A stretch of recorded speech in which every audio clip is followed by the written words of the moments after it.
धारणं नमो वायिनी नमो वज्रायाणं नमो लोये सवसावो ओंकारं बिन्दुसंयुक्तं नित्यं ध्यायन्ति योगिनः कामदं मोक्षदं चैव ओंकाराय नमो नमः। अविरल शब्द गणौघ प्रक्षालित सकल भूतल मल कलंका मुनि विरूपासित तीर्था सरस्वती हरतु नो दुरिताम्। अज्ञानतिमिरान्धानां ज्ञानाञ्जनशलाकया चक्षुरुन्मीलितं येन तस्मै श्रीगुरवे नमः। श्रीपरम गुरुवे नमः। परम्पराचार्य गुरुभ्यो नमः। सकलकलुषविध्वंसकं श्रेयसां परिवर्धकं धर्म संवर्धकं भव्यजीवमनः प्रतिबोधकारकम् इदं शास्त्रं श्री समयसारनामधेयम्।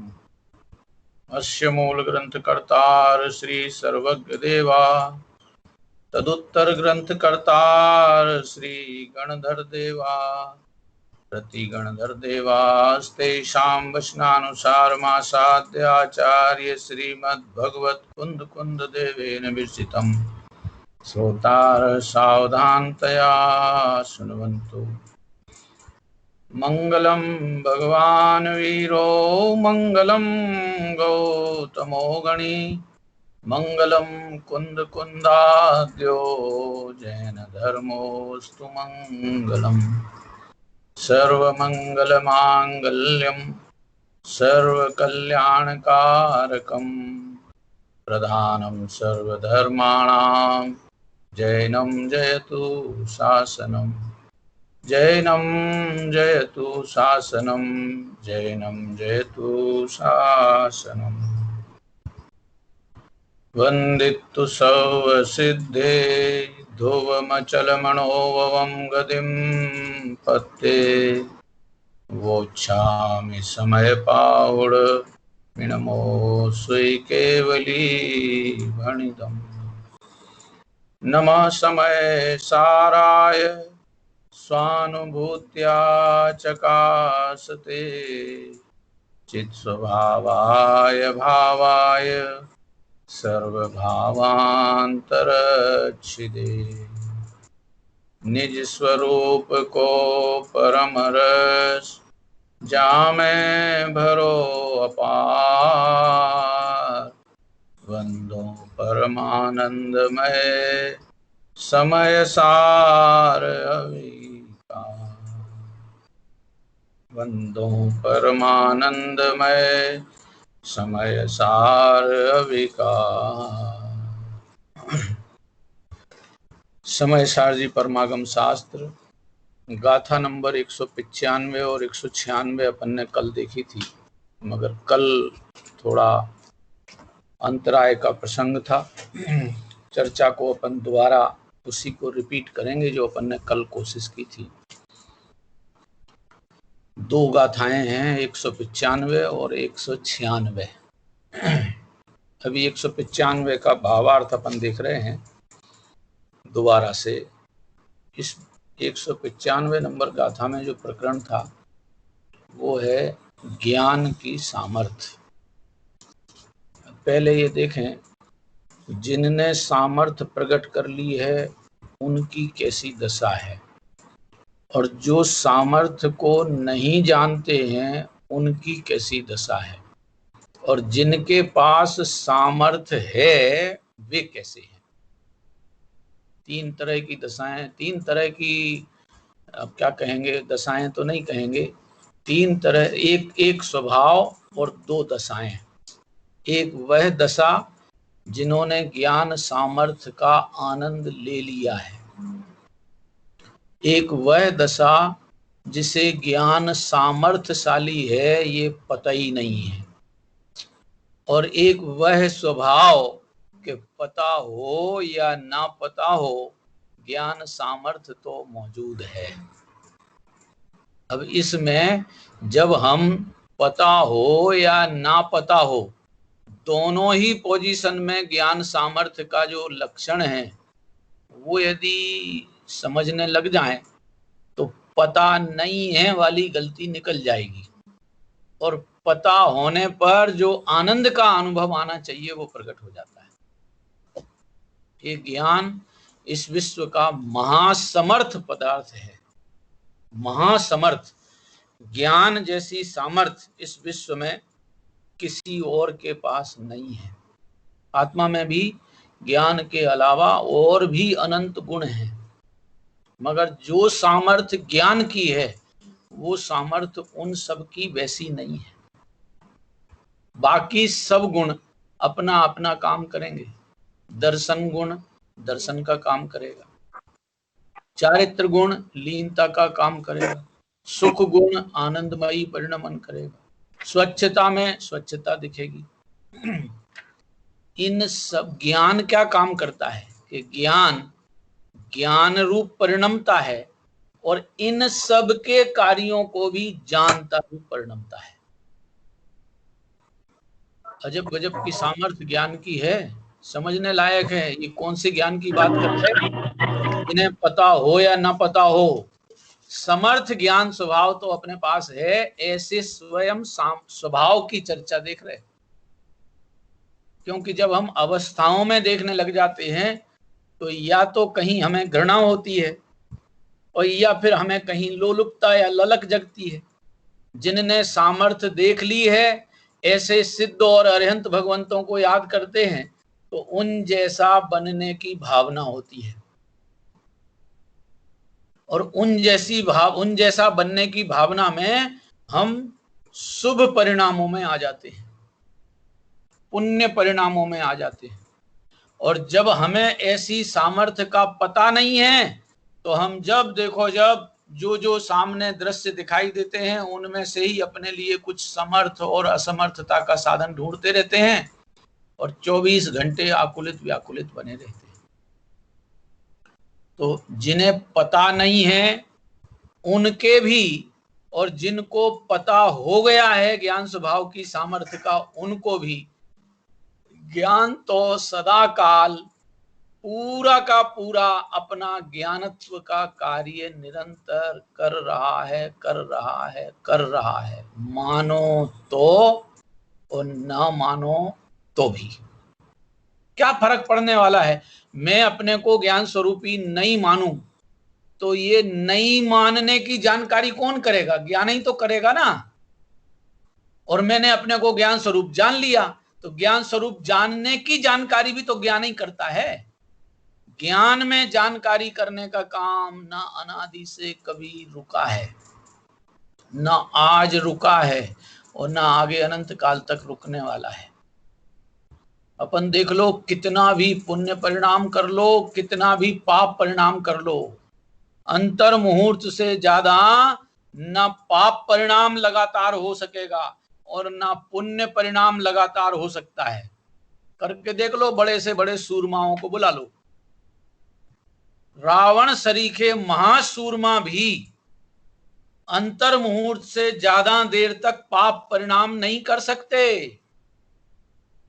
उनके उस पाप परिणामों में कमी और बेसी आती है। कमी आ जाती है तो पुण्य रूप हो जाते हैं, कदाचित शुभ राग रूप परिणमने लग जाते हैं, कदाचित अशुभ राग रूप परिणमने लग जाते हैं। एक ही प्रसंग रामचंद्र जी सीता जी के क्या बोलते हैं अपहरण के परिणाम में, वो अपहरण का परिणाम उनको राम को दंडित करने का, लक्ष्मण राम को दंडित करने का भी है। अब उस दंडित करने के परिणाम में तीव्र अशुभ राग है, तीव्र द्वेष है। राम और लक्ष्मण को दंडित करने के परिणाम में तीव्र द्वेष का भाव है। अब वहीं सीता जी का सौंदर्य देखा तो वो तीव्र द्वेष का भाव तो खत्म हो गया, और सीता जी के रूप सौंदर्य को देखकर तीव्र अशुभ राग जागृत हो गया। वो रावण भी उस राग और द्वेष की परिणति में से एक को लगातार करने की ताकत नहीं रखता, जबकि तीसरे नरक के लिए पावरफुल था। और देख लो, अपन 7वें नरक जाने वाले भी अपन ने सुने हैं, बड़े बड़े चक्रवर्ती हुए हैं। एक महोदय थे शुभोम, वो भी चक्रवर्ती थे। रसना इंद्री की तीव्र लंपटता, उस तीव्र लंपटता में भी निरंतर की अशुभ परिणति माने द्वेष रूप परिणति कभी कभी आई, और तीव्र राग की परिणति भी कभी कभी अदली बदली। भोजन संबंधी तीव्र लोलुपता, तीव्र चस्का, ऐसी खीर तो मुझे पहली बार मिली है, खिलाओ और खिलाओ और खिलाओ, और वो उनने भगोनी भर के धर दी, भगोना ही भर के। और इन्हें बस की क्या बोलते हैं, धैर्य नहीं था, तो उस गरम गरम खीर के भगोने में ही मुंह लगा दिया। मुंह लगा दिया माने उसको ही पीने की कोशिश करने लगे, और जहां मुंह में जलन आई कि वो पूरा का पूरा भगोना सीधा का सीधा हलवाई के ऊपर उड़ेल दिया। अब वो उसी कुछ क्षण पहले ही उस खीर को खा लेने का तीव्र अशुभ राग था, तो राग का परिणाम था। और जब उस राग में बाधा पड़ती दिखाई दी तो एकदम उसी के तत्काल बाद ही तीव्र अशुभ परिणाम आ गया कि वो भगोना का भगोना हलवाई के ऊपर उड़ेल दिया। वो मरा, वो तो उसकी आयु की पूर्णता का प्रसंग था। वो हलवाई की आयु उसी टाइम ऐसी पूर्ण होनी थी, उसके ऐसे ही आर्त ध्यान संबंधी परिणाम होने थे, ऐसे ही उसको उस आर्त ध्यान में व्यंतर बनने लायक निदान हुआ। वो निदान पूर्वक वो व्यंतर बन गया, उसकी योग्यता तो उसकी परिणति से हुई। इनके परिणामों में अभी तीव्र राग अशुभ, खाने का जो राग है वो अशुभ राग है, केवल पाप बांधने का काम करता है। यहां तीव्र अशुभ राग, और वहां तत्काल तीव्र द्वेष।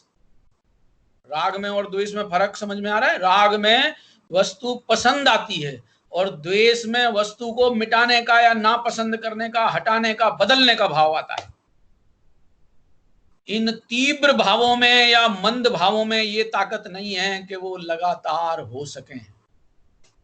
अब इन तीव्र और मंद भावों के काल में जानना और ज्ञान स्वभाव सदा विद्यमान है, और जानने की परिणति हर समय नई नई आ रही है, तो भी जानने का काम तो अभी भी हर समय चल ही रहा है, उसको नहीं रोक सकते कोई भी। ज्ञान परिणमन यदि जीव का रुक गया तो समझो जीव जड़ हो गया।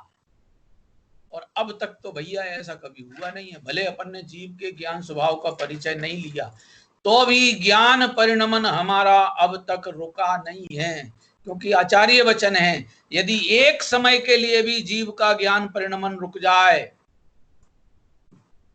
तो जीव का जीवत्व खत्म होने का खतरा है।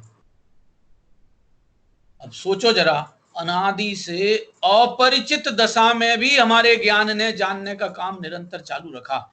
ये कम सामर्थ्य है? ये कोई छोटी मोटी पावर है? हम भले उसके द्वेषी बने रहे, हम भले उसके प्रति कदाचित शुभ रागी बन गए, मगर वो द्वेष के परिणामों में शुभ राग के, क्योंकि ज्ञान का परिचय लेने का जो काल्पनिक जीवन है, माने विकल्पात्मक जीवन जो है, वो शुभ राग है। ये जब तक जिनवाणी पढ़ रहे हैं, सुन रहे हैं, समझ रहे हैं, पसंद कर रहे हैं, तब तक शुभ राग की परिणति है। और जहां जिनवाणी में बताया हुआ आत्म तत्व सुना, समझा और आ गया पसंद, अरे ये तो मैं ही हूं, ऐसी अनुभूति हुई, वहां धर्म परिणाम है। अब वो चाहे तीव्र शुभ परिणाम हो, चाहे मंद शुभ परिणाम हो, चाहे तीव्र अशुभ परिणाम हो, चाहे मंद अशुभ परिणाम हो, इनमें तो क्षण क्षण में अदला बदलियों का खेल है।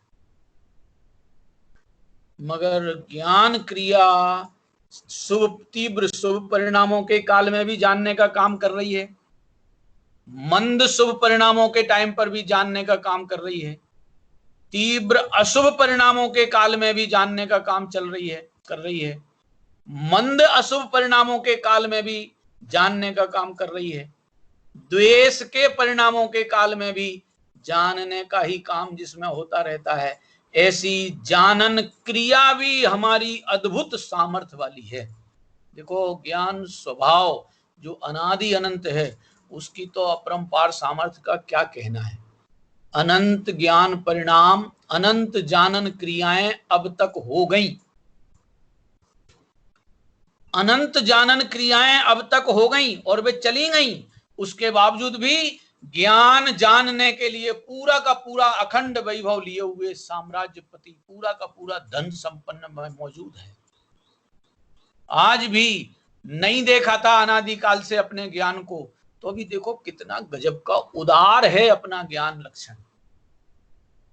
दुनिया में तो यदि हम किसी को 2-4 दिन न देखें और फिर बाद में उसके पीछे लगें, तो वो पहले तो मुंह फेर के कहेगा, अरे बाहर बड़े आए दर्शन करने वाले, देखने वाले, अब तक कहाँ चले गए थे, अब तक भी तो हम सामने थे, हम नहीं दिखाते आपको अपना मुंह। दुनिया में तो ऐसे प्रसंग करोड़ों मिल जाएंगे, मगर ज्ञान का साम्राज्य देखो भैया, अनादि से सामने मौजूद रहा, निरंतर कार्यशील रहा, निरंतर ज्ञान जानने रूप परिणमन किया। उसके बावजूद भी हमने उसको जानने लायक नहीं समझा। ये एक दिन की कहानी नहीं है, आज के दिन की अकेली कहानी नहीं है कि हम दूसरों को जानने में लग गए सो अपने ज्ञान को जानना रुक गया। कि ये अनादि से यही धंधा चला आ रहा है, चलाई आ रहा है। मोह की परिणति में हमने अपने को ज्ञान स्वरूप देखने की मेहनत ही नहीं की। अनादि काल से अब तक का कितना टाइम बीत गया होगा,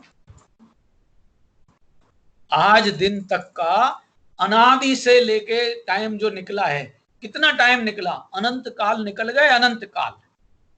इस अनंत काल से अब तक हमने एक क्षण के लिए भी अपने ज्ञान को पूर्ण, ज्ञान को प्रभु सत्ता संपन्न, ज्ञान को शुद्ध, ज्ञान को स्वच्छ, ज्ञान को अखंड, ज्ञान को एक, ज्ञान को शुद्ध, ज्ञान को आनंदमयी नहीं देखा।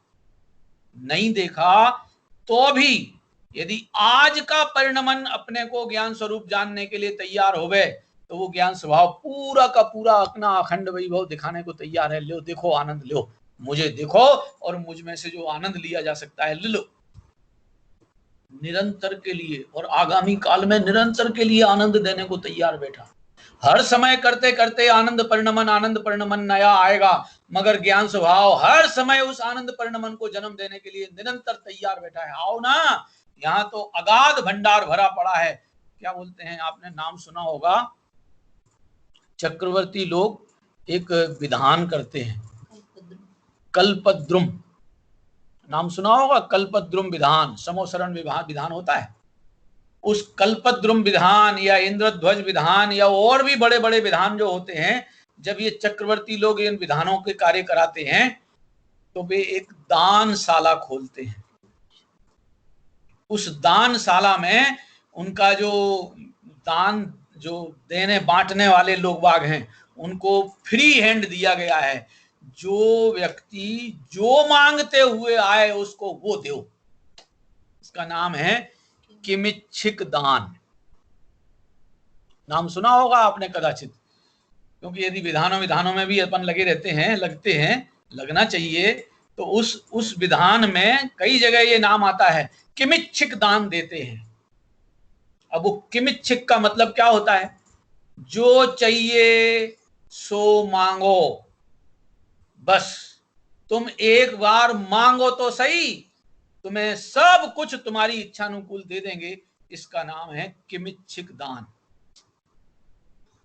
अब उन चक्रवर्तियों के किमिच्छिक दान में तो कदाचित बाधाएं भी पड़ सकती हैं।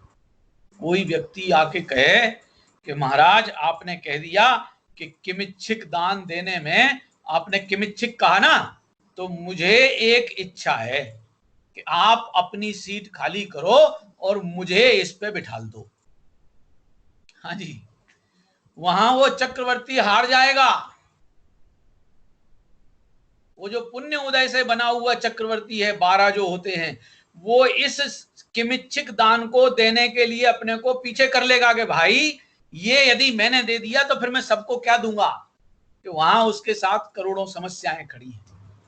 मगर यह जो चैतन्य चक्रवर्ती का ज्ञान साम्राज्य है, एक ज्ञान साम्राज्य कहता है मेरे पास जो है, जितना है, वो सारा का सारा पूरा का पूरा आनंद ले लो, तो भी मेरे पास अक्षुण्ण वैभव भरा पड़ा है, कहीं रत्ती भर मेरा खूटना कम नहीं होना है। ऐसा अखंड ज्ञान का वैभव ज्ञान स्वभाव में है।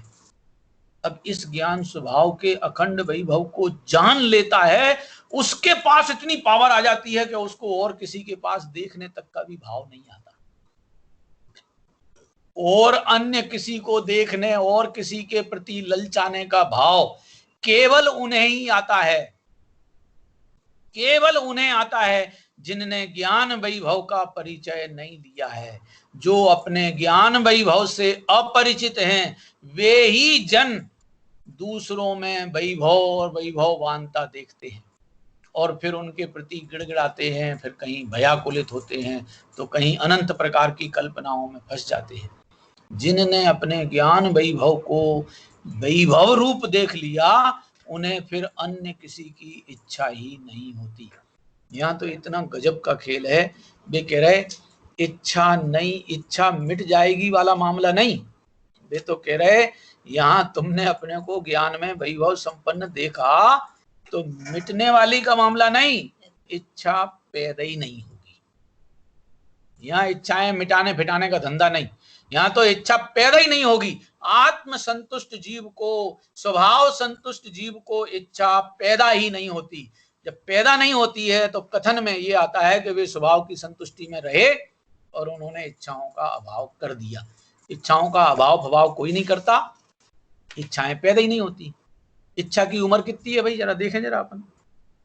ज्ञान की उम्र तो अनादि अनंत है, इच्छा की उम्र कितनी है, भय की उम्र कितनी है, एक समय की है, एक समय की।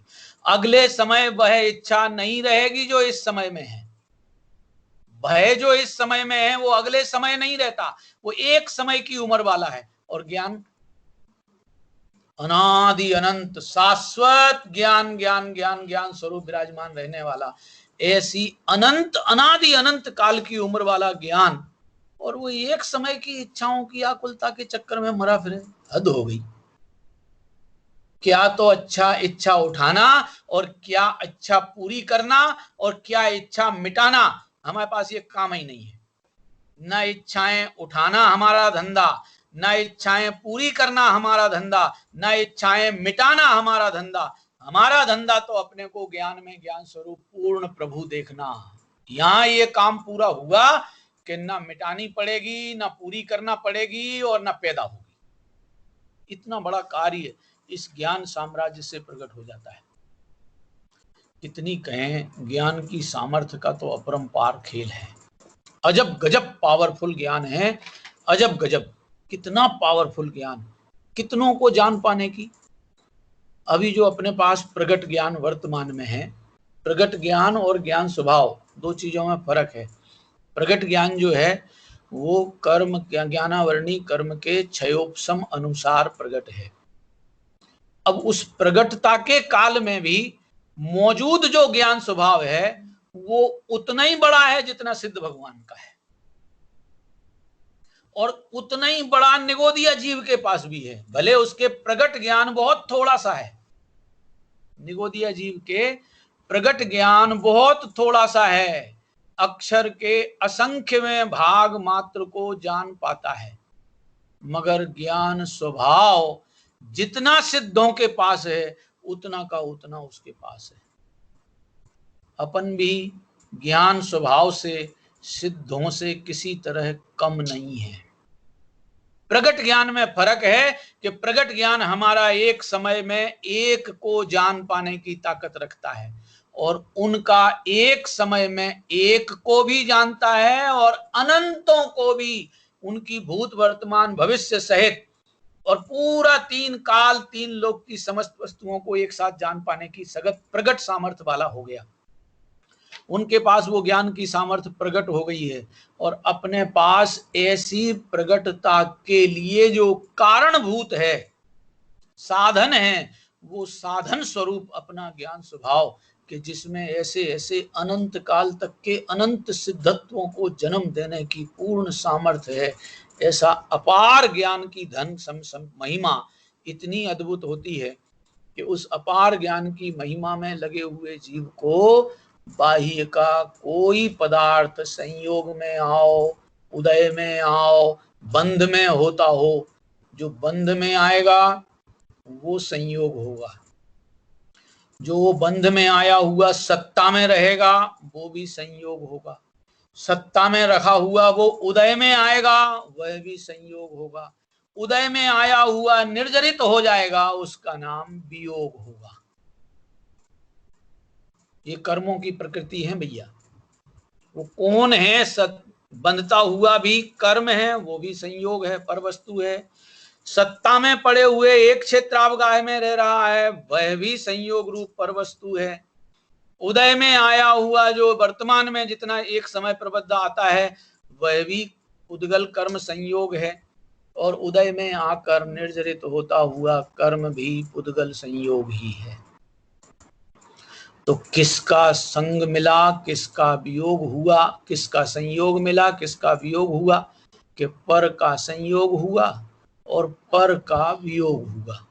अब जिस समय पर का संयोग हुआ उस समय निज वस्तु मौजूद है कि कहीं गायब हो गई?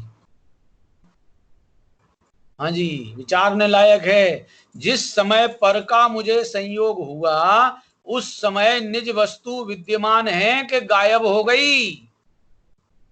और जिस समय वह पर संयोग विविध अवस्थाओं में आता हुआ, सत्ता में, फिर उदय में, फिर उदय में आकर निर्जरा में, इन सब प्रसंगों में आया, तो वह पर वस्तु ही तो मेरे से संयोग रूप और वियोग रूप हुई है। मेरा कहां मुझे संयोग और मेरा कहां मुझे वियोग? लगाओ जरा संयोग वियोग का खेल मेरे मुझ में कहीं हो सकता है? कोई कहे साहब मैं मुझे मिल गया, मैं मुझे मिल गया। भाई साहब तुमसे दूर गए कब थे? अपन अपने से दूर कभी गए हैं? जा सकते हैं? किसी में दम है कि जो कोई करके दिखा देवे कि मैं अपने से दूर चला गया और दूसरा कोई पदार्थ मुझ में आ जाए? ऐसी किसी में दम है? या मैं किसी पर में चला जाऊं? दम ही नहीं है।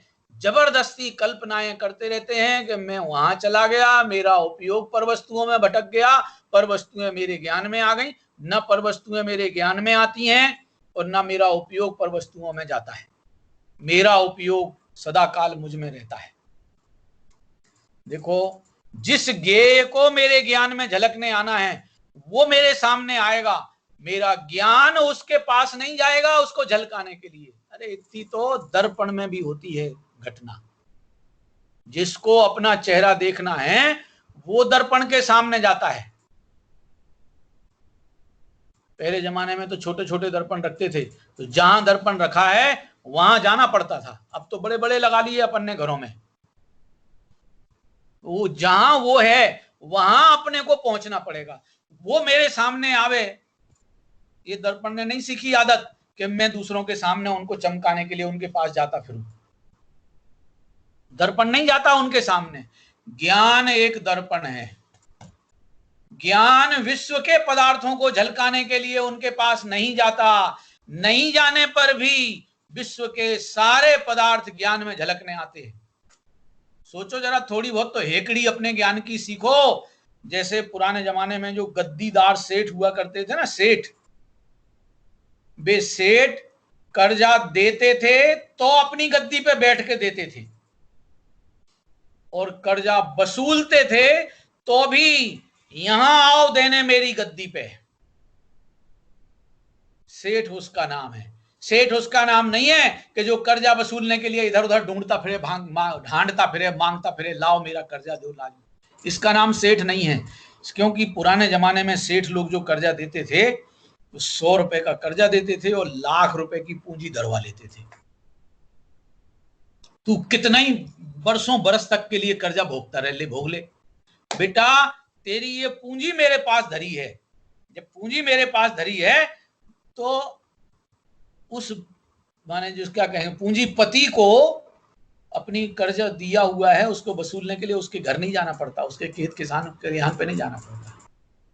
भोग ले तू बेटा, 100 रुपए ले गया है ना, 100 रुपए भोग ले, एक एक दिन का, एक एक महीने का, एक एक रुपया, दो दो रुपया, जो जो भी ब्याज होता हो, हमें पता है, तू कितना भी भोग ले, ले चल भोग ले, आखिरकार तेरी है पूंजी, क्योंकि तू भोगेगा उसमें तो तेरे 100 के 101, 102, 103, 104, 105 देने पड़ेंगे, और तू तो नित्य प्रति दबता जाएगा।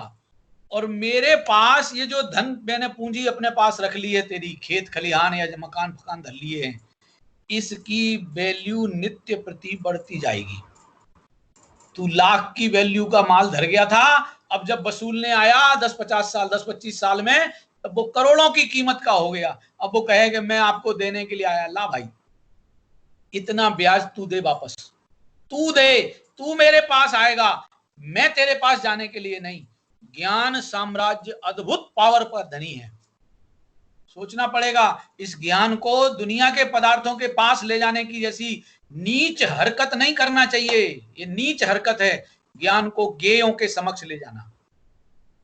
जिन गेयों को झलकना है उनको गरज है, उन्हें अपना गेयत्व तो प्रसिद्ध करना है ना, वे मेरे ज्ञान में झलकने आए, क्योंकि मैं ज्ञान स्वरूप हूं। ये अंतरंग में महागौरवशालीपना अपने ज्ञान का अनुभवने में जो लगेगा, ऐसे ज्ञान का महागौरव अनुभवने वाला न राग में उलझेगा, न द्वेष में उलझेगा, न कर्मों में बंधेगा, न उदयों में झंझट फंसेगी।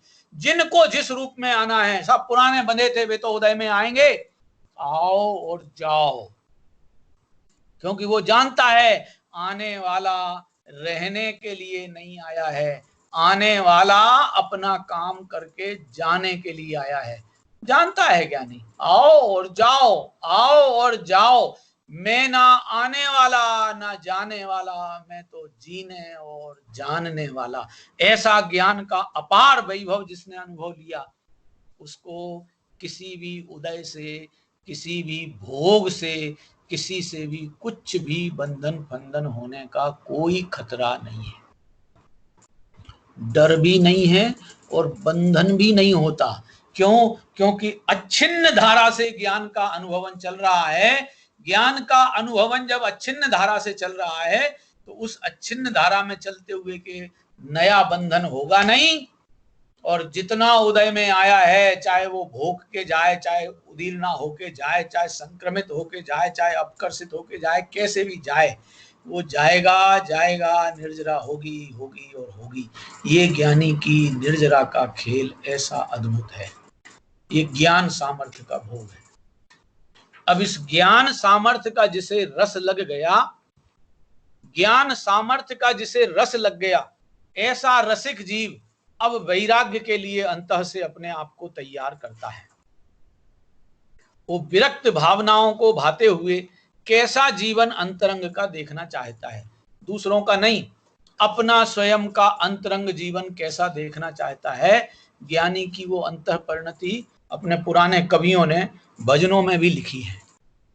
एक भजन बहुत है, आप लोगों ने सुना भी होगा, मैं पूरा भजन सुनाऊंगा, और बहुत गंभीर और शांत भजन है, अपने अंतः चित्त में भावना भी भाने लायक है, ऐसा भजन है।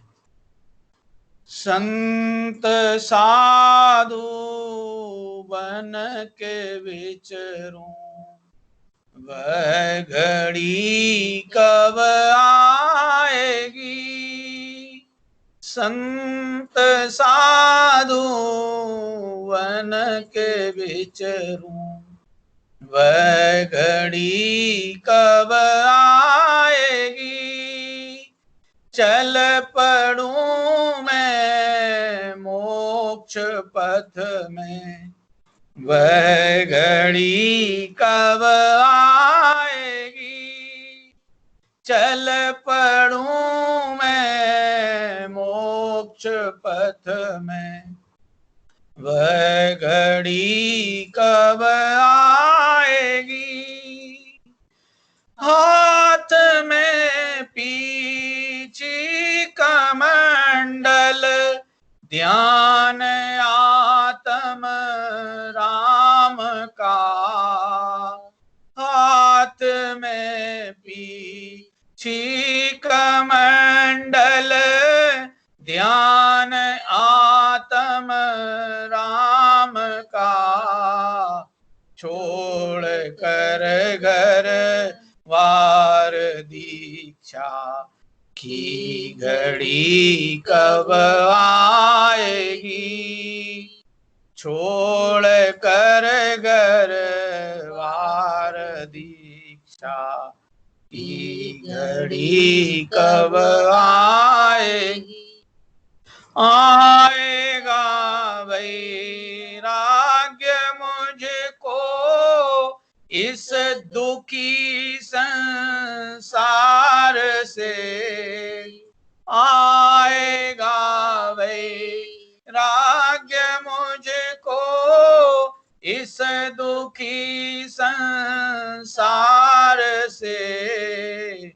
त्याग दूंगा मोह ममता वह घड़ी कब आएगी। त्याग दूंगा मोह ममता वह घड़ी कब आएगी। पांच समिति तीन गुप्ती 22 परिस भीषाओं। पांच समिति तीन गुप्ती 22 परिस भीषाओं। 52 बार जुबाओं वह घड़ी कब आएगी।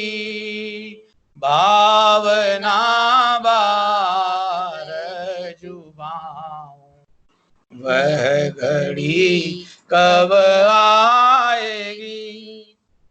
बाह्य उपाधि त्याग कर निज तत्व का चिंतन करो। बाह्य उपाधि त्याग कर निज तत्व का चिंतन करो।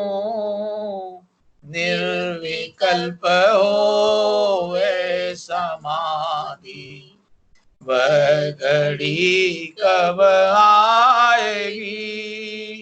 निर्विकल्प होवे समाधि वह घड़ी कब आएगी। भव भ्रमण का नाश होवे इस दुखी संसार से। भव भ्रमण का नाश होवे इस दुखी संसार से। विचरूं मैं निज आत्मा में वह घड़ी कब आएगी। विचरूं मैं निज आत्मा में वह घड़ी कब आएगी। चल पड़ूं मैं मोक्ष पथ में वह घड़ी कब आएगी। संत साधु बन के विचरूं वह घड़ी कब आएगी। ऐसी अंतरंग भावना ज्ञान सामर्थ्य भोगने वाले को ही होगी, क्योंकि ज्ञान को अपने में अपने लिए पूरा देखा तो अब मुझे और कुछ बाह्य संयोग काहे के लिए चाहिए, चाहिए ही नहीं है। रहो तो तुम्हारी योग्यता, चले जाओ तो तुम्हारी योग्यता, हमें कुछ फर्क नहीं पड़ता। तुम्हारी योग्यताओं से मेरे क्या लाभ और हानि है। कोई दूसरा बालक भोजन करे और वो बड़े मजे ले ले करके भोजन करे या बहुत झींकते रोते हुए भोजन करे, उसके भोजन करने की क्रिया से मेरा पेट कितना भरने वाला है। मेरा पेट नहीं भरा। पंडित जी, हाँ जी, जानना और जानना, जानन क्रिया में क्या फर्क है? बहुत बढ़िया, एक ही बात है। अब वो जानन क्रिया कहो या जानना कहो, वो एक समय का वर्तमान परिणाम है। बहुत बढ़िया, एक समय का परिणाम है। वो जानन क्रिया ज्ञान स्वभाव को जाने तो ये जानन क्रिया सफल है, आनंददायिनी है। और यदि ज्ञान स्वभाव को ना जाने, जानेगी तो है ही, किसी ना किसी को जाने बिना तो जानन क्रिया होती ही नहीं है।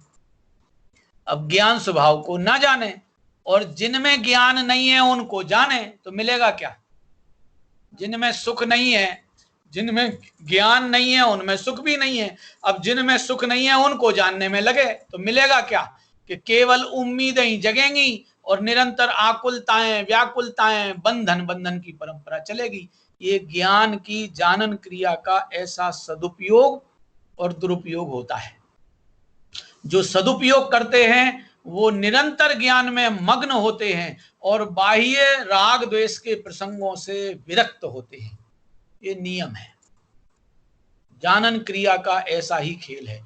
देखो, अपन ने छोटे छोटे शब्दों में अपन ने पढ़ा सुना है, अपने बच्चों को भी अपन याद कराते हैं। मैं जीव हूं, मुझ में ज्ञान है और मैं ज्ञान से जानता हूं। तीन बातें। चौथी बात एक उपयोग की है, सदुपयोग की है, वो भी दोबारा करता हूं मैं। पहले मैं जीव हूं, ये हो गया वस्तु। मुझ में ज्ञान है, ये मेरी विशेषता, मेरी क्वालिटी। तो जब से वस्तु है तब से वस्तु में क्वालिटियां हैं। ये दोनों की दोनों चीज अनादि अनंत है। अब इस ज्ञान में जानने का काम निरंतर हर समय का नया नया होता है। यही काम है, ज्ञान में जानने का ही कार्य होता है। तो जानन क्रिया कहो या जानना कहो, ये दोनों एक ही चीज। अब इस जानन क्रिया में सफलता कैसे होगी? कि ये जानन क्रिया ये जाने कि मैं जाननहार हूं। चार बातें हो गई, बस इतने में ही मोक्ष मार्ग है। मैं जीव हूं, मुझ में ज्ञान है और मैं ज्ञान से जानता हूं और ये जानता हूं कि मैं ही जाननहार हूं। बस यह जानना कि मैं जाननहार हूं। जाननहार माने ज्ञान स्वरूपी भगवान आत्म जीवराज तत्पदार्थ हूं। ऐसा जहां जाना कि इस ज्ञान का नाम सम्यक ज्ञान है। साहब हम तो बोल तो रहे, तो हम सम्यक ज्ञानी हो गए कि नहीं हो गए? कि ये तो आगम के दबाव में कदाचित कर्म के उदय की पीड़ा सहन नहीं होती है, इसलिए डर बच करके और सोचते हैं कि चलो ज्ञान ज्ञान ज्ञान का नाम लेंगे तो ही हम कर्म से बच जाएंगे। ये डर वर के धर्म में नहीं आया जाता है। ना पर वस्तु के भोग की लालसा में धर्म में आया जाता है और ना पर वस्तु में सुख नहीं मिलता इसलिए मैं तो इनको छोड़ूं, मैं इनको हटाऊं, इस परिणाम में भी धर्म नहीं मिलता है। धर्म तो निज वस्तु में से प्रकट होता है और निज वस्तु अपनी अपने पास स्वयं, अपन पास क्या, अपन स्वयं ही है। तो अपने में कहीं से लाना नहीं है। मेरा निजत्व तो मेरे पास है, केवल इतनी सी देर है कि हम हाँ नहीं पाड़ते कि मैं अपने आप ही अपने द्वारा अपने लिए पूरा ज्ञान घन साम्राज्य हूं। इतनी सी स्वीकृति चाहिए, अंतः एक्सेप्टेंस ही चाहिए। चाहे अंग्रेजी में सुन लो, चाहे हिंदी में चाहिए, कैसे भी सुन लो, स्वीकृति चाहिए। इतनी सी स्वीकृति में अनंत बलिष्ठता आती है और वह अनंत बलिष्ठता अपने आप ज्ञान का आनंद भोगने के लिए इतना अपने आप को पावर देती है कि अब हमें किसी बाह्य संयोग की जरूरत नहीं। तो जब बाह्य संयोग की जरूरत महसूस नहीं होती है उसको वैराग्य की सामर्थ्य कह देते हैं, और जब अपने में अपनी संतुष्टि पूरी की पूरी मिलने लग जाती है इसको ज्ञान की सामर्थ्य कहते हैं। एक के बिना दूसरा होता नहीं। हाँ जी, ज्ञान के बिना वैराग्य होता नहीं। यदि अकेला वैराग्य दिख रहा है और ज्ञान नहीं है तो वो वैराग्य नहीं है। ज्ञान है तो वैराग्य है, भले दिखे या ना दिखे। दिखने नहीं दिखने से कोई ज्ञानी को कोई फर्क नहीं पड़ता। ज्ञानी की कोई क्रिया किसी को दिखाने के लिए नहीं होती है, और जिनकी क्रिया किसी को दिखाने के लिए होती है उनके ज्ञानीपना नहीं है। क्यों?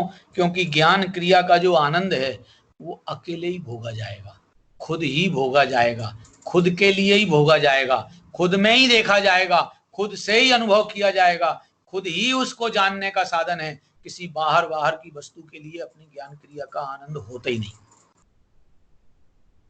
बाह्य क्रियाओं में, बाह्य वस्तुओं में, बाह्य संयोगों में, बाह्य क्रियाओं में तो परत्व है, और पर से हित और अहित मानना, इसका नाम ही तो मिथ्यात्व है। पर से हित और अहित मानना, जानना, इसका नाम मिथ्यात्व है। और अपने में अपना सब कुछ अपने लिए पूर्ण देखना, इसका नाम सम्यक्त्व है। अब साहब हमने तो आंखों से देख लिया, हमें नहीं दिखाई दिया। देख लिया होता तो नहीं दिखाई दिया वाली बात कैसे करते? अब नहीं दिखाई दिया इसका मतलब है कि वो आंखों से देखने लायक नहीं है, आंखों से देखने लायक नहीं है। अरे अपन सोते काल में कभी ऐसा अपने को फीलिंग होती है कि हम मर गए?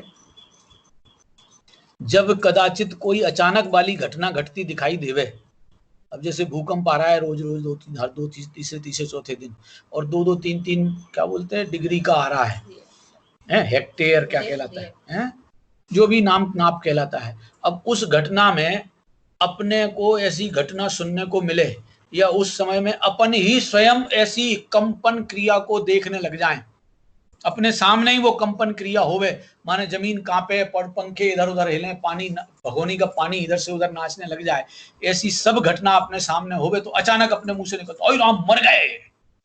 अब जिस समय अपन मर गए ऐसा बोलते हैं, उस समय अपन जिंदा अपने को फील करते हैं कि मरा हुआ फील करते हैं?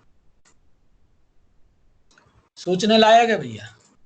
कभी अपने को अपन ने मरा हुआ फील ही नहीं किया। क्यों? कर ही नहीं सकते हैं, क्योंकि मैं मरा हुआ कभी होता ही नहीं हूं। सदा जिंदा रहने वाले का नाम जीव है, तो अपना जिंदापना सदा अवेलेबल है, ये फील करने की बात है। अब जो अभी भी हमारे फीलिंग है कि हाँ मैं जिंदा हूं, तो हमारी जो फीलिंग है वो शरीर संयोग से जिंदा हूं, आयु कर्म के संयोग से जिंदा हूं, स्वच्छ हवा के कारण जिंदा हूं, पानी मिल रहा है इसलिए जिंदा हूं, खाना मिल रहा है इसलिए जिंदा हूं, शरीर मिला हुआ है इसलिए जिंदा हूं। ऐसे हमारे जिंदापने की अनुभूति के लिए इन पराश्रयों की आदत पड़ी है। आचार्य देव कहते हैं इनसे मेरी जिंदगी नहीं है। अभी कहा कल परसों मैंने एक लाइन सुनी थी, यह देह तो है चिरकाल की मुई, किन्हीं कवि का लिखा हुआ है, यह देह तो है चिरकाल की मुई, मुई माने मरी मराई, मेरी जिंदगानी से जिंदा हुई। मैं जिंदा जीवराज इस देह में रहने आ गया तो इस मुर्दा देह को जिंदा कहलवाने का नाम मिल गया है। देह तो चाहे मैं रहूं या मैं ना रहूं सदा काल मृतक है। नियम सारजी शास्त्र में बहुत बढ़िया शब्द दिया है, मोही जीव को एक शब्द दिया है, मृतक कलेवर में मूर्छित। मृतक कलेवर में मूर्छित, बस यही दिखता है। खाना पीना टाइम पे मिल गया, अनुकूल मिल गया, परिवारजन मीठे बोलने वाले मिल गए, सबका स्वास्थ्य शारीरिक ठीक है, धंधा पानी बढ़िया चल रहा है, कोई मर नहीं रहा है, मकान बढ़िया मिला हुआ है, अपना जीवन ठीक ठाक है। भाई साहब इनमें जीवत्व ही नहीं है।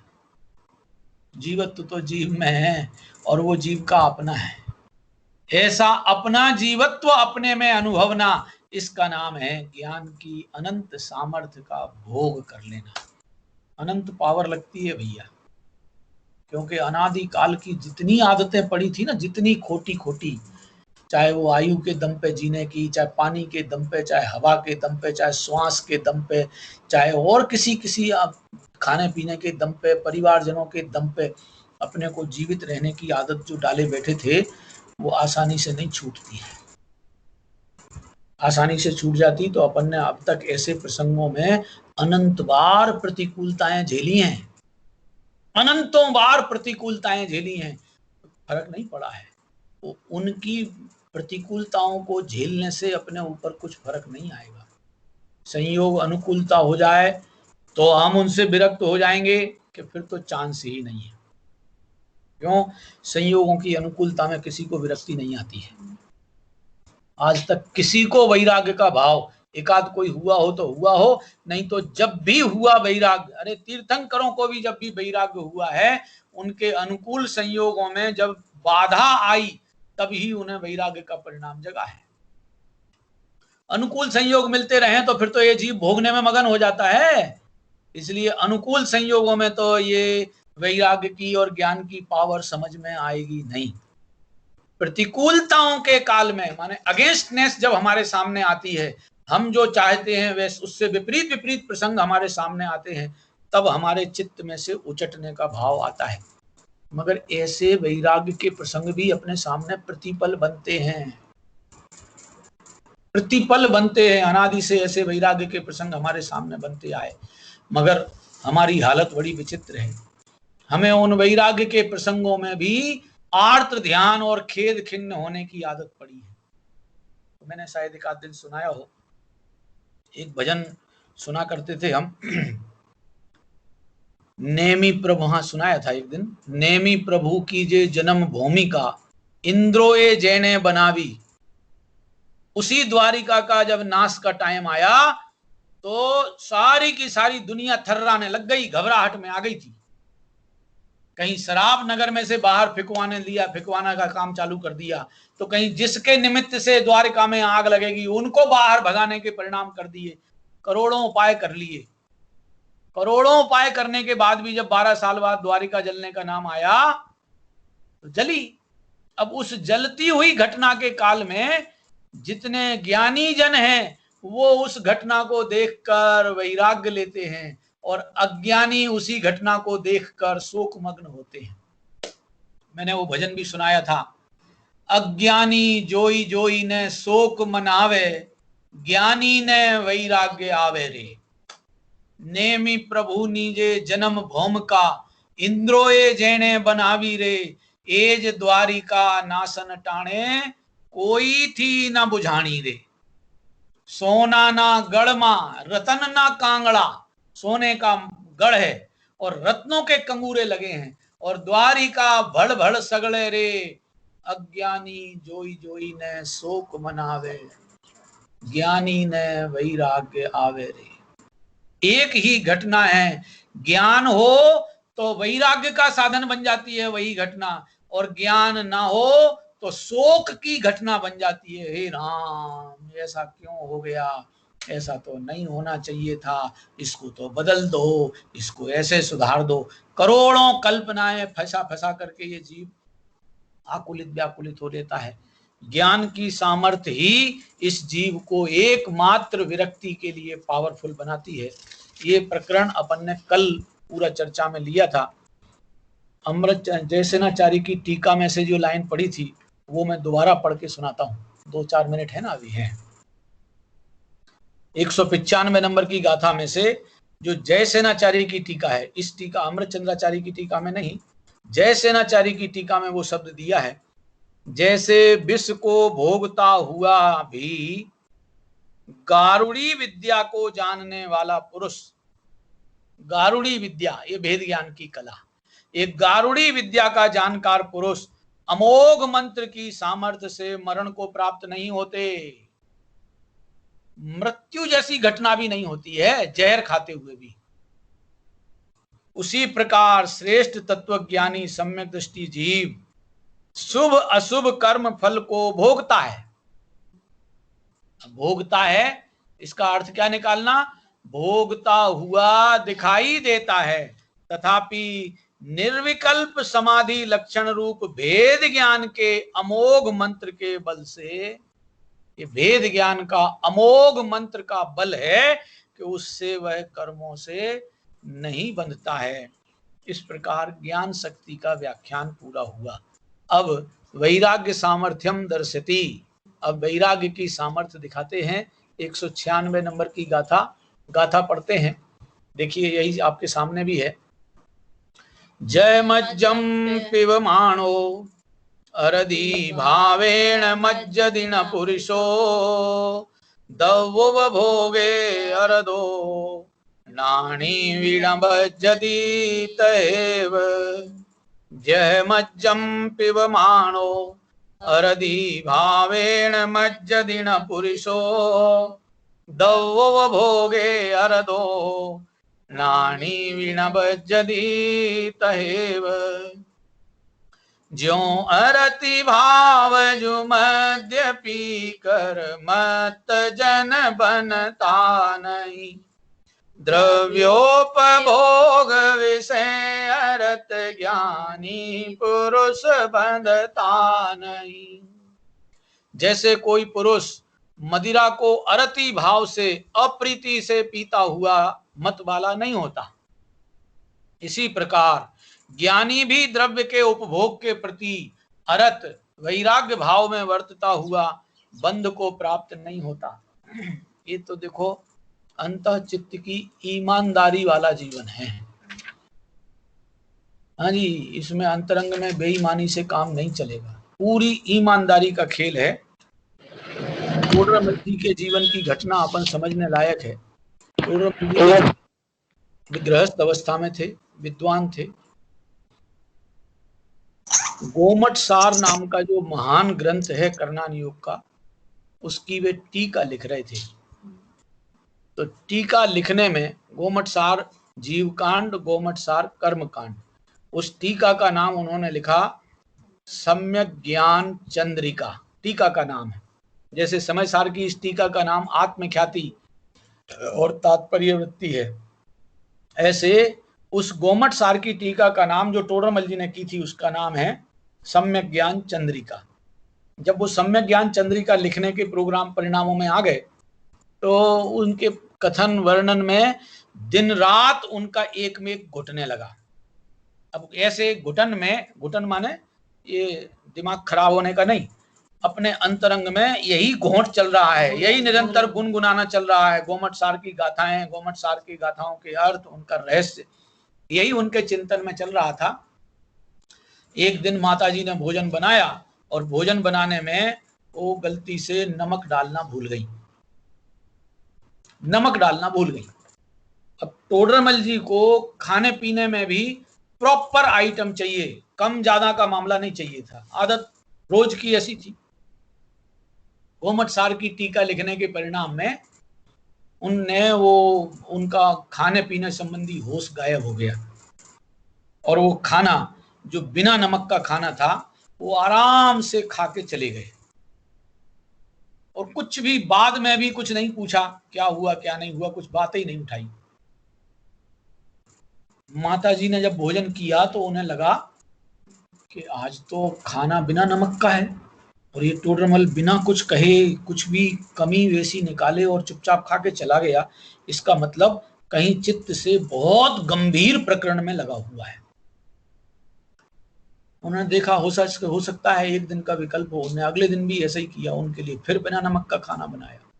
2 दिन, 4 दिन, 6 दिन, 8 दिन, 10 दिन, महीने, 2 महीने, 4 महीने, 6 महीने, जब तक उनकी टीका चली तब तक वे बिना नमक का खाना देती नहीं टोडरमल जी।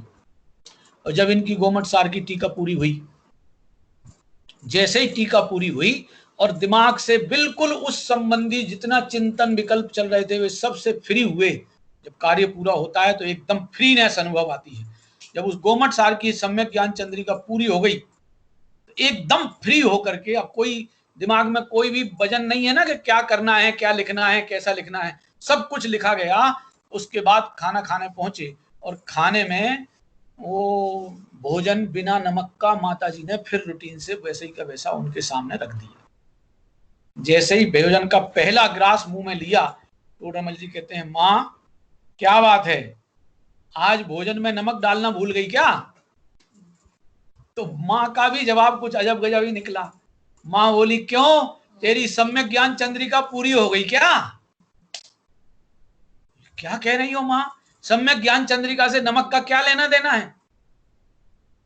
अरे तू बता, तेरी सम्यक ज्ञान चंद्रिका पूरी हो गई है क्या? बोले हाँ, आज सम्यक ज्ञान चंद्रिका पूरी हो गई और बड़ा प्रफुल्लित चित्त है, फ्री हो गया, उस इतने बड़े काम को पूरा कर लिया मैंने, बहुत आनंदमयी है। मगर आज तूने ये प्रश्न कैसे किया कि सम्यक ज्ञान चंद्रिका पूरी हो गई?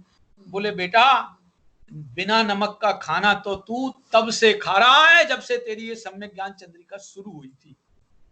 मतलब जब से मैंने टीका लिखना चालू किया तब से तुम बिना नमक का खाना खिला रही थी। बोले हाँ। और मुझे पता ही नहीं चला। बोले हाँ। बोले कैसा खेल है ये? तो माता बोली जिस कार्य में अपन तन्मय हो जाते हैं, उस तन्मय हुए कार्य के काल में यदि कोई और बाह्य प्रसंग कम छोटा बड़ा कैसा भी आ जाओ, सब एक्सेप्ट होता जाता है। आज समझ में आया कि तू ज्ञान की आराधना में कितना तन्मय और तल्लीन हुआ था कि तुझे 6 महीने साल जब से भी ये गोमट सार की टीका चल रही है तब से नमक का ही ख्याल नहीं रहा। अब सोचो कि वो नमक छोड़ने की क्रिया करके कोई चाहे कि मैं टोडरमल जी बन जाऊं, साहब मैंने नमक छोड़ दिया इसलिए मैं टोडरमल जी बन जाऊंगा, कि भाई साहब ऐसी बेईमानी धंधे में, इस धंधे में नहीं चलती है। बिल्कुल ईमानदारी का धंधा है। अंतः से ज्ञान का आह्लाद भोगो, बाह्य भोगों के प्रति तन्मयता अपने आप ढीली हो जाने वाली है। अब वे उदय में आ जाएं तो, संयोग में रह जाएं तो, भोगने में आ जाएं तो तत्संबंधी फिर बंधन मुझे नहीं होगा। अभी की चर्चा यही, विशेष टीका कल पढ़ेंगे। सहजानंदी शुद्ध स्वरूपी अविनाशी आत्मस्वरूप, सहजानंदी शुद्ध स्वरूपी अविनाशी आत्मस्वरूप, सहजानंदी शुद्ध स्वरूपी अविनाशी आत्मस्वरूप। टोडरमल जी की घटना सुन के अपने चित्त में से भी रसना इंद्री की लोलुपता ढीली बने तो अपन ने टोडरमल जी की घटना सुने का रहस्य समझा। यदि अपनी विषय भोगों की लालसा ढीली नहीं पड़ी तो फिर समझो अपन ने कर्ण इंद्री का विषय बनाकर इस विषय को उचटा दिया, उससे कुछ लाभ नहीं होगा। लाभ तो तभी है जब हमारी भी लोलुपताएं इंद्रियों की, रुपया पैसे धन पैसे कोठी बंगले इत्यादि की है, वो ढीली पड़ना चाहिए। जो निज निधि निज में बताई ये अनंत उपकार है, उसके लिए जिन वाणी माँ को वंदना सतवार, वंदना सतवार।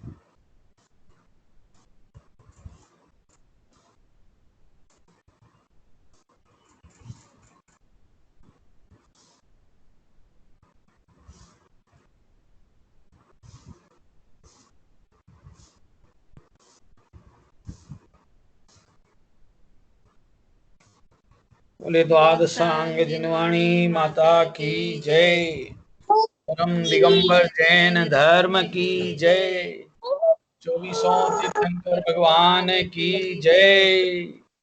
सभी को जय जिनेन्द्र, जय जिनेन्द्र, जय जिनेन्द्र।